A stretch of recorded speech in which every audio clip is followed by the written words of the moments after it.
जय जगन्नाथ पिलामने आज आम कलामाणिक कवितार प्रश्न 4 सरल भाषा बुझाई लेख प्रश्नटी को आम वर्णना करवा आलोचना करवा एवं ताको 5 स्टेप्स अनुसार लेखिबा।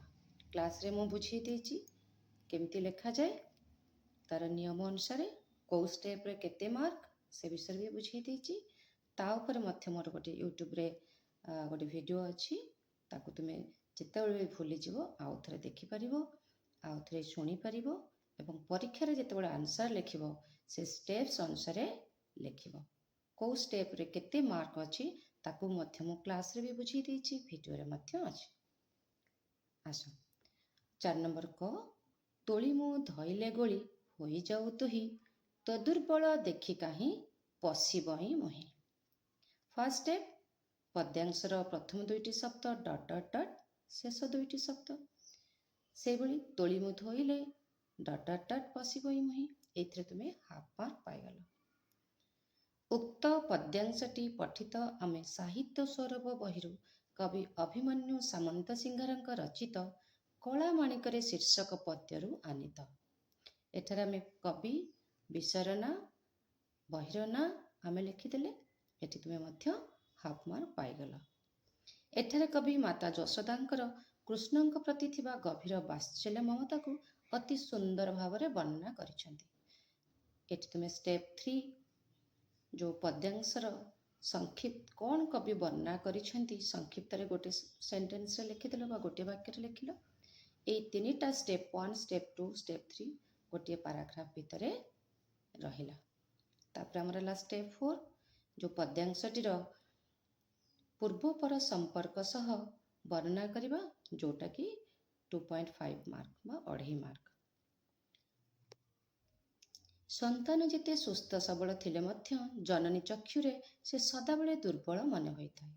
कृष्ण को कोଳରେ धरी स्नेह कला बेले माता यशोदा पुत्रर असुस्थता आशंका करिथांती। तेणु गोटिका अधाम सर आदि पुष्टिकर खाद्य खाइबाकू बाध्य करती। एहीपरि दुर्बल कोमल शरीर धारण करी से गोचारण निमंते वन को जाउथिबारु माँ मन सदा आतंकित थाए।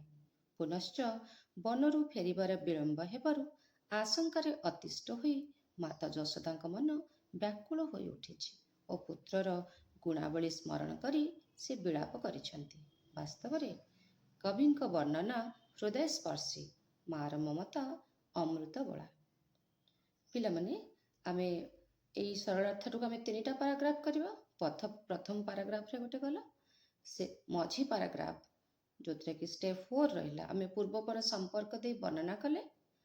तापरे शेष पैराग्राफ जोटा कि से गोटे लाइन रे स्टेप 5 सेटा होछि हमर निजस्व मत। से निजस्व मत रे कोन लिखा जाए वास्तव में कवि बा लेखकଙ୍କ वर्णना यथार्थ हृदय स्पर्शी आ कौन विषय यदि तुम शिखिल से गोटे लाइन भी लिखिपर। ये थिला हमर कर क प्रश्नर सरल भाषा बुझाई लेख। पिलामने एबे आमे प्रश्न ख को आसीबा। प्रश्न ख रे कौन अच्छी आमे क्वेश्चन पढ़िबा।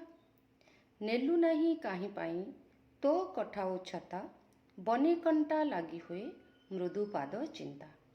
एक कवितार एक पदर अर्थ होची जेतले श्रीकृष्ण कठौ छता नहीं कि जाई नाहंती फेरिबारे विलंब करिसेंती संध्या हो जाइछि माँ तांक बंशी सोन को चाहि बसिसेंती कान डेरिकी तथापि शुणु नाहंती तांक मनरे विभिन्न आशंका हेछि से सेई आशंकारे भाली होउछंती एवं विलाप करुछंती।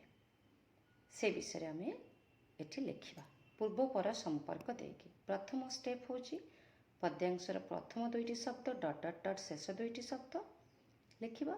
नेलु नाही डट डट डट मृदुपाद चिंता। तापरे आमे कवि कर नाम विषयर नाम आउ पुस्तकर नाम लिखिबा। तापरे ए पद्यांश रे कौन वर्णना करिसेंती शॉर्टकट रे गोटे धाड़ी रे भी लिखिबा। एटा तीनटा हबो हमर फर्स्ट पैराग्राफ रे। उक्त पद्यांशटी पठित आम साहित्य सौरभ बहिरु कवि अभिमन्यु सामंत सिंहारଙ୍କ रचित କଳା ମାଣିକରେ ଶୀର୍ଷକ ପଦ୍ୟରୁ ଆନିତ। ଉଦ୍ଧୃତ ବି ଲେଖିପାରିବ। ଏଠାରେ କବି ଶ୍ରୀକୃଷ୍ଣଙ୍କ ବନରୁ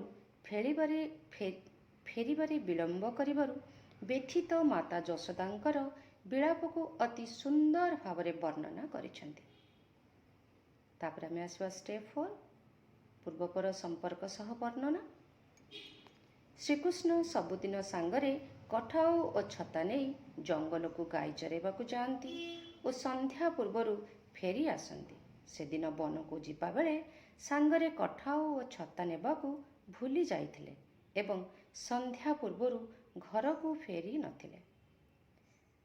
ଏହି ଆନ୍ସରଟା, ଏଇ ଯେଉଁ ଦ୍ୱିଧାଡ଼ି କହିଲି ମୁଁ, ତୁମେ 1 ନମ୍ବର ପ୍ରଶ୍ନ କରେ ଲେଖିଛ, ସେଇଟାକୁ ମୁଁ ଏଠି ଲେଖିଛି। ନୂଆ କିଛି ନାହିଁ ମନେ ରଖିବାକୁ ବା ଘୋଷିବା ପାଇଁ।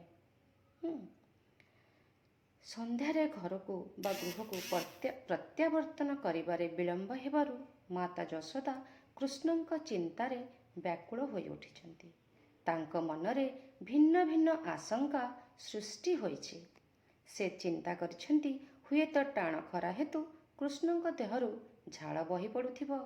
ବନ ମଧ୍ୟରେ ଅନାବନା କଣ୍ଟା ମାଡ଼ି ସୁକୁମୂଳ ପାଦ ଦୁଇଟିରୁ ରକ୍ତ ଝରି ପଡ଼ୁଥିବ। ଚାଲିବାରେ କଷ୍ଟ ଅନୁଭବ କରି ହୁଏତ ଗଛମୂଳେ ବସୁ ବସୁ ନିଦ ଆସିଯାଇଛି। ଏଥିପାଇଁ ଆସିବାରେ ବିଳମ୍ବ ହୋଇଛି। ସନ୍ଧ୍ୟା ହୋଇଯିବାରୁ ନିଶାଚରମାନଙ୍କର ମଧ୍ୟ ନଜର ପଡ଼ିବ। ଏହିପରି ନାନା ଭୟ ଓ ଆଶଙ୍କାରେ ମା ମନ ଶିହରି ଉଠିଛି। ଇଏ ହେଲା ତୁମର ଷ୍ଟେପ୍ 4ର ବର୍ଣ୍ଣନା, ଯେଉଁଟାକି ତୁମର 2.5 ମାର୍କ୍ସ। ତାପରେ ଷ୍ଟେପ୍ 5 ନିଜସ୍ୱ ମତ। ବାସ୍ତବରେ କବିଙ୍କ ବର୍ଣ୍ଣନା ହୃଦୟସ୍ପର୍ଶୀ। ମମତାମୟୀ ମା ଯଶୋଦାଙ୍କର ବ୍ୟାକୁଳତା କବିଙ୍କ ଲେଖନୀରେ ଜୀବନ୍ତ ହୋଇ ଉଠିଛି। ଇଏ ହେଉଛି ତୁମର ନିଜସ୍ୱ ମତ। ପିଲାମାନେ, ଇଏ ଥିଲା ତୁମର ସରଳାର୍ଥର ଏକ୍ସପ୍ଲାନେସନ୍। ନେକ୍ସଟ ଟାଇମ୍ ତୁମେମାନେ ନିଜେ ଲେଖିବା ପାଇଁ ଚେଷ୍ଟା କରିବ। ନିଜର ଅନୁଭବକୁ ସଜେଇବ, ଲେଖିଦେବ। କାରଣ ତୁମେ ଘରେ ସବୁ ଦେଖିଛ ମା କେମିତି ତୁମମାନଙ୍କର ସାମାନ୍ୟ ଦେହ ଖରାପ ହେଲେ, ତୁମମାନଙ୍କର ସାମାନ୍ୟ ସ୍କୁଲରେ ଯଦି କ୍ଲାସରୁମ୍ରୁ ତଳକୁ ବି ନ ଓହ୍ଲେଇଛ ଠିକ୍ ଟାଇମ୍ରେ, ମା କେମିତି ବ୍ୟସ୍ତ ହୋଇଯାଆନ୍ତି। କ'ଣ ହେଲା, କୁଆଡ଼େ ଗଲ, ସଙ୍ଗେ ସଙ୍ଗେ ଟିଚରକୁ ବି ଫୋନ୍ କରିଦିଅନ୍ତି, ତୁମ କ୍ଲାସରୁମ୍କୁ ବି ପଳେଇ ଆସନ୍ତି। ତୁମ ଦେହ ଖରାପ ହେଲେ କେମିତି ମନ୍ଦିର ଯାଆନ୍ତି, ଠାକୁରଙ୍କ ପାଖରେ ଦୀପ ଜାଳନ୍ତି, ରାତିସାରା ଜଗିକି ବସନ୍ତି। ତୁମମାନେ କେଉଁଠି ଯଦି ପଡ଼ିଯାଇଥିବ, ଦେଖିବ ତୁମେ କାନ୍ଦି ନଥିବ, ମା କାନ୍ଦି ପକାଇଥିବେ। ତ ସେଇ ଭଲ ପାଇବା, ସେଇ ଅନୁଭବକୁ ତୁମେ ନିଜେ ଯେତେବେଳେ ଭାବିବ, ଚିନ୍ତା କରିବ, ତୁମେ ନିଜେ ବି ସଜେଇକି ଲେଖିଦେବ। କିଛି ମୁଖସ୍ଥ କରିବାକୁ ପଡ଼ିବନି। ଆଚ୍ଛା, ତେବେ ମା ମନରେ କେବେ ବି କଷ୍ଟ ଦେବନି। ସବୁବେଳେ ବାପା ମାଙ୍କ କଥା ମାନିବ। ବାପା ମାଙ୍କ ଭଳି ଦୁନିଆରେ କେହି ନାହାନ୍ତି। ବାପା ମାଙ୍କ ପରି ତୁମମାନଙ୍କୁ କେହି ବି ଅଧିକ ଭଲ ପାଇବେନି। କେହି ବି ତୁମର ମଙ୍ଗଳ ସେହିପରି ଚିନ୍ତା କରିବେନି। ବାପା ମା ହେଉଛନ୍ତି, ପିତାମାତା ହେଉଛନ୍ତି ତୁମର ଚଳନ୍ତି ଭଗବାନ, ଦେବ ଦେବତା ଆଉ ଦେବୀ। ତାଙ୍କୁ ଯେତେ ସନ୍ତୁଷ୍ଟ କରିବ, ଯେତେ ସେବା କରିବ, ତାଙ୍କର ଯେତେ କଥା ମାନିବ, ତୁମମାନଙ୍କର ସେତେ ମଙ୍ଗଳ ହେବ।